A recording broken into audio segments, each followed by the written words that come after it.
está nuestro pan patrón? ¿Dónde quedó todo ese dinero? Lo tiene oculto bajo... Ahora estamos empezando a presentarlo en directo y ahora estoy viéndolo con un poco de perspectiva. Y empezar la gira, una de las cosas guays que tienes es que pones en común el repertorio antiguo con el nuevo, ¿no? Y como mucha gente me dice que hay mucha ruptura con las canciones nuevas con respecto a los discos anteriores, y yo estoy comprobando que creo que las canciones nuevas y las antiguas que en directo que tienen mucho que ver unas con otras, y eso me está gustando. Al final, mi forma de escribir y las cosas que utilizo como materia prima para las canciones siguen siendo un poco las mismas. Hay una temática diferente a la que discos de hace 5 o 7 años, pero bueno, cuando la realidad también cambia, y si la realidad es lo que hace las canciones, pues es lo que también las canciones cambian, ¿no? Creo que hacer una canción implica un compromiso moral en lo que estás contando. Entonces creo que es casi una premisa. Sí, ese compromiso siempre existe. Lo que hay ahora de las canciones se desprende a lo mejor de algunas de ellas en el disco un posicionamiento político que tampoco quiero eludir porque creo que es necesario para estas canciones, y ese es otro tipo de compromiso que no es necesario a la hora de escribir canciones, claro. Ese es el que a mí me parecía necesario en este tipo de canciones, pero hay otro primero, un compromiso no solo con tu trabajo y con lo que estás contando, con hacerlo de una manera sincera y con tener una perspectiva moral, porque estás hablando de vidas, ¿no? Y de gente. Es bueno cuestionarse continuamente lo que haces y mirarlo, hacerle una mirada crítica. Pero bueno, sigo bastante convencido del disco. Creo que es un disco imperfecto, pero creo que todos mis discos son bastante imperfectos. Mi forma de escribir canciones es un poco así. Siempre me di cuenta ya desde el primer disco que tenía que renunciar un poco a buscar canciones demasiado bonitas, demasiado perfectas, y sacrificar esa perfección en beneficio de la urgencia, lo que estás contando, ¿no? Y para mí hacer canciones siempre tenía mucho que ver con observar lo que pasa a tu alrededor, ¿no? Eso, que tu vida también es la relación que entablas con el mundo que te ha tocado vivir y con la gente que te rodea. Y eso sigue estando en este disco.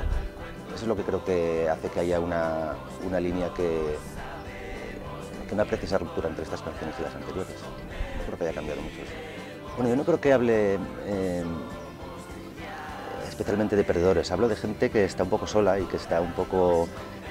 gente muy frágil y gente dañada. Eso, no sé, eso es algo que te provoca...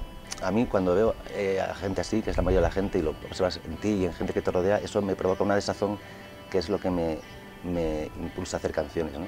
Cuando ves que todo funciona bien, que es armónico, te encuentras, por ejemplo, a dos amigos que van a tener un hijo y los ves felices y todo eso dices que guay, así tiene que ser la vida, es lo que queremos todos, pero eso no me lleva a escribir una canción, ¿no? El caos, la falta de armonía es lo que me lleva a escribir canciones, pero eso no quiere decir que me regocije en personajes perdedores. Quiere decir que la gente un poco que está dañada es la que me provoca cierta compasión que creo que está en las canciones. A lo mejor regocijarte demasiado en sentimientos dolorosos y en personajes con vidas muy miserables, pues te puede llevar a ser, no sé, a caer en ciertas inmoralidades, ¿no? Y como te decía antes, la perspectiva moral es algo importante, entonces tienes que tener eso en cuenta. En realidad, cuando se habla de cosas dolorosas en la música popular en general, siempre se hace para combatirlas de alguna manera, ¿no? Y para sacarlas fuera, ¿no? Para evitarlas y expulsarlas y hacer una especie de exorcismo. O sea que no tienes que tener demasiada creencia por estas cosas. Sí, en cierto sentido sí, no sé. Depende de lo que se entienda por conservador, ¿no? Sí, hay una parte del mundo moderno que va avanzando en una dirección que a mí no me gusta mucho, y creo que a la mayoría de la gente tampoco, ¿no? Le gusta pues a unos cuantos que son un poco los que suelen tener el poder y los que suelen tener el dinero. Y en ese sentido creo que tenemos que conservar algunas pocas cosas que se van destruyendo poco a poco y que es una pena porque hacen la vida un poco más difícil a la mayoría de la gente. Sí, soy más de pensamiento último.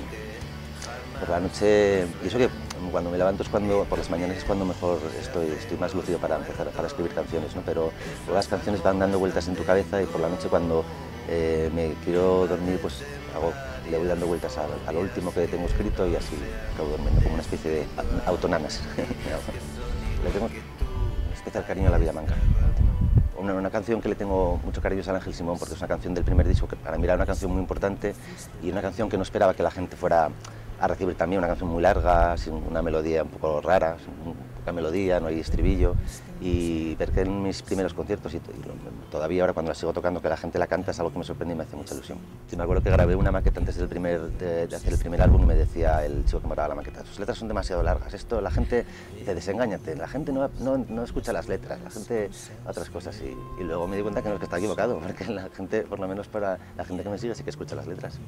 Sí, claro, la interpretación es lo que hace que cobre vida la canción, ¿no? La canción es una letra escrita en un papel y una partitura, pero eso no tiene vida si no lo actualizas con la interpretación, y incluso con muy poca voz puedes encontrar muchas posibilidades expresivas, ¿no? Y es algo en lo que yo creo que sigo buscando, y creo que en cada disco canto un poco diferente y encuentro cosas que me gustan, oigo también cosas que no me gustan, y bueno, es un continuo aprendizaje.